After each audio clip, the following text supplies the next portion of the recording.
मध्य पूर्व में जारी तनाव और ईरान अमेरिका टकराव के बीच अचानक एक ऐसी खबर सामने आई जिसने दुनिया की सबसे ताकतवर मानी जाने वाली नौसेना पर सवाल खड़े कर दिए। अमेरिका का सबसे आधुनिक और high tech aircraft carrier USS Gerald R Ford अब खुद ही संकट का प्रतीक बनता दिख रहा है। 12 मार्च को इस जहाज में लगी आग सिर्फ एक हादसा नहीं मानी जा रही, बल्कि इसके पीछे की कहानी कई ज्यादा गहरी और असहज करने वाली है।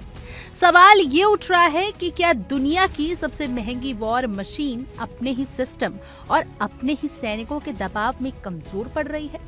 बताया जा रहा है कि जहाज में लॉन्ड्री एरिया से शुरू हुई आग ने धीरे धीरे अंदरूनी हिस्सों को अपनी चपेट में ले लिया और 30 घंटे से ज्यादा समय तक काबू में नहीं आ सकी।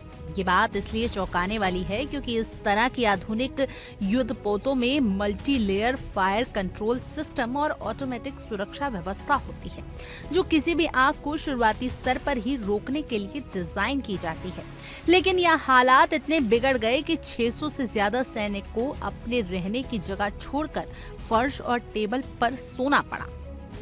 अब इस जहाज को मरम्मत के लिए ग्रीस के ग्रेरिट द्वीप भेजा गया है, जो अपने आप में एक बड़ा संकेत है कि मामला साधारण नहीं है। एक अमेरिकी रिपोर्ट ने इस घटना को और भी गंभीर बना दिया है। रिपोर्ट्स के मुताबिक ये जहाज पहले ही लगभग 10 महीने से लगातार तैनात था, जबकि आमतौर पर एयरक्राफ्ट कैरियर की तैनाती 6 महीने की होती है। यानी क्रू मेंबर लंबे समय से घर से दूर लगातार दबाव में काम कर रहे थे। ऐसे में थकान, मानसिक तनाव और सिस्टम की जटिलता, तीनों का मिश्रण किसी भी इमरजेंसी को और खतरनाक बना सकता था।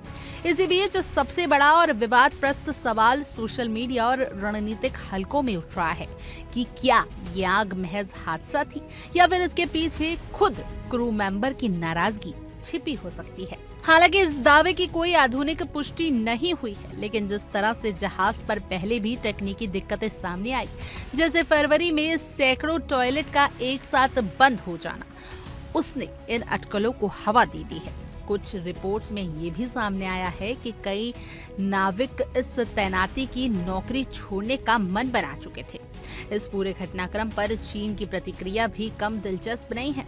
चीनी सैन्य विशेषज्ञ वांग यून फेई ने सरकारी मीडिया से बातचीत में कहा कि आधुनिक युद्धपोतों में आग का फैलना संभव है, लेकिन उसे जल्द काबू न कर पाना गंभीर खामी की ओर इशारा करता है। उनके मुताबिक या तो ऑटोमेटिक सिस्टम फेल हुआ या फिर क्रू की प्रतिक्रिया में देरी हुई। दोनों ही स्थितियां अमेरिका की नौसैनिक तैयारियों पर सवाल खड़ा करती है। यही वजह है कि चीन इस घटना को अमेरिका की कमजोरी के तौर पर देख रहा है। अब सवाल सिर्फ एक जहाज तक सीमित नहीं रहा। ये घटना ऐसे समय में हुई जब अमेरिका और ईरान के बीच तनाव अपने चरम पर है। ऐसे में अगर अमेरिका के सबसे उन्नत युद्धपोत पर ही इस तरह की स्थिति बनती है, तो ये उनकी वैश्विक सैन्य छवि को भी प्रभावित कर सकता है। फिलहाल अमेरिकी नेवी ने इस पूरे मामले की जांच शुरू कर दी, लेकिन जब तक इसकी असली वजह सामने नहीं आती, तब तक ये घटना सिर्फ एक टेक्निकी हादसा नहीं, बल्कि एक बड़े रणनीतिक और मनोवैज्ञानिक संकट की तरह देखी जाएगी। सवाल अभी भी वही है कि क्या यह सिर्फ एक आग थी या फिर दुनिया की सबसे बड़ी सैन्य ताकत के भीतर सुलग रही किसी गहरी समस्या की पहली झलक। Bureau report, India daily. देखिए इंडिया डेली 24/7 अब आपकी स्मार्ट टीवी पर। इंडिया डेली मौजूद है सभी डिजिटल प्लेटफॉर्म पर लाइव और लगातार। इंडिया डेली 24/7 हर दिन राष्ट्र को समर्पित।